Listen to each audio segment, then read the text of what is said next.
مکے والوں کو نہیں معلوم کون آیا ہے، ایک یہودی۔ تو ہم بندے ہو کر اگر نبی کی پیدائش پر چراغاں کریں تو یہ کیسے گناہ کی بات ہو سکتی ہے؟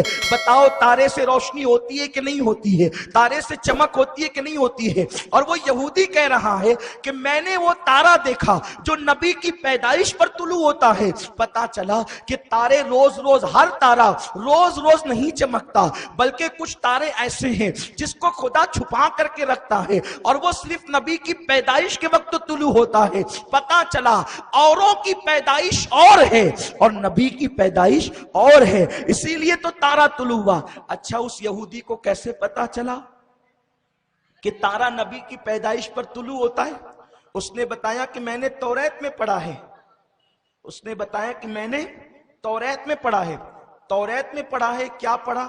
کہ جب آخری نبی پیدا ہوگا تو ایک مخصوص تارا طلوع ہوگا، اسی پیدائش کے ذکر کو میلاد کہتے ہیں۔ اب آپ مجھے بتائیں کہ جب توریت میں نبی کا میلاد لکھا گیا ہے، توریت میں رسول اللہ کا میلاد لکھا گیا ہے اور بیان کرنے والا اللہ ہے اور لانے والے موسیٰ ہیں، تب آپ مجھے بتائیں جب موسیٰ بھی میلادی ہے اور خدا بھی میلاد بیان کرتا ہے تو میلاد منانا بدعت کیسے ہوا؟ بدعت تو اس کو کہتے ہیں کہ جو رسول اللہ کے دور میں نہ ہو اور بعد کے دور میں حضور کی سنت کو مٹانے کے لیے اس کو ایجاد کیا جائے، اس کو بدعت کہتے ہیں۔ تو اس سے کون سی سنت مٹ رہی ہے؟ یہ تو جناب موسیٰ بیان کر رہے ہیں اور توریت کی زبان میں بیان کر رہے ہیں۔ اللہ اکبر! پتا چلا کہ صرف ہم ہی میلادی نہیں ہیں بلکہ موسیٰ بھی میلادی ہے، حضرت موسیٰ بھی میلادی ہے۔ جس کو میلاد سے چڑ ہے وہ ذرا کہہ دے کہ میں موسیٰ کے مذہب سے ہٹا ہوا ہوں، یعنی عقیدہ موسیٰ علیہ السلام سے ہٹا ہوا ہوں۔ ارے صرف موسیٰ صف میں نظر نہیں آتے، آدم کہتے ہیں وہ آنے والے ہیں، نوح کہتے ہیں وہ آنے والے ہیں، موسیٰ کہتے ہیں وہ آنے والے ہیں، اللہ اکبر! جبریل بھی کہتے ہیں وہ آنے والے ہیں، حضرت یوسف کہتے ہیں وہ آنے والے ہیں، یعقوب کہتے ہیں وہ آنے والے ہیں۔ میرے نبی کی آمد سے پہلے انہوں نے کہا آنے والے ہیں اور ہم آنے کے بعد کہتے ہیں وہ آ چکے ہیں، وہ آ گئے ہیں، وہ آ چکے ہیں، وہ آ گئے ہیں، وہ آ چکے ہیں، وہ آ گئے ہیں۔ زبان تو ایک ہی ہے میرے پیارے آقا علیہ السلام کے پیارے دیوانوں۔ تو وہ یہودی کہتا ہے کہ میں نے وہ تارا طلوع ہوتے ہوئے دیکھا جو نبی کی آمد پر طلوع ہوتا ہے۔ اسی لیے ہم نے کہا اللہ تو خدا ہے، تو تارے چمکاتا ہے، ہم بندے ہم تارے نہیں چمکا سکتے، تو ہم اپنے گھروں کو لائٹوں سے چمکا دیں گے، ہم اپنے گھروں کو لائٹوں سے چمکا دیں گے۔ اس نے کہا لوگوں، اب توجہ فرمائیں، میرے نبی کا بچپن، اس نے کہا لوگوں ایک تارا دیکھا ہے جو نبی کی آمد پر طلوع ہوتا ہے۔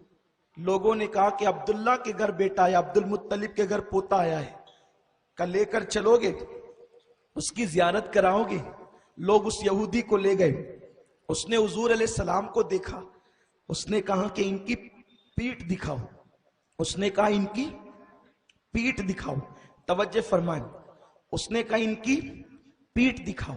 جیسے اس نے پیٹھ دیکھی وہ چیخ مار کر بے ہوش ہو کے زمین پہ گر پڑا۔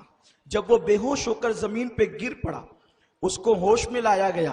اس نے کہا کیا بات ہے، بچے کی پیٹھ دیکھ کر تو بے ہوش کیوں ہو گیا تھا؟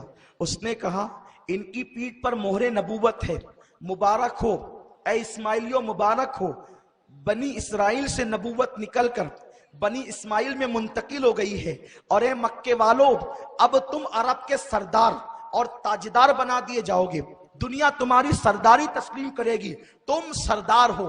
آپ مجھے بتائیں حضور علیہ السلام جب پیدا ہوئے تو ان کی پشت پر مہر نبوت تھی۔ توجہ آپ کی، ان کی پشت پر مہر نبوت تھی۔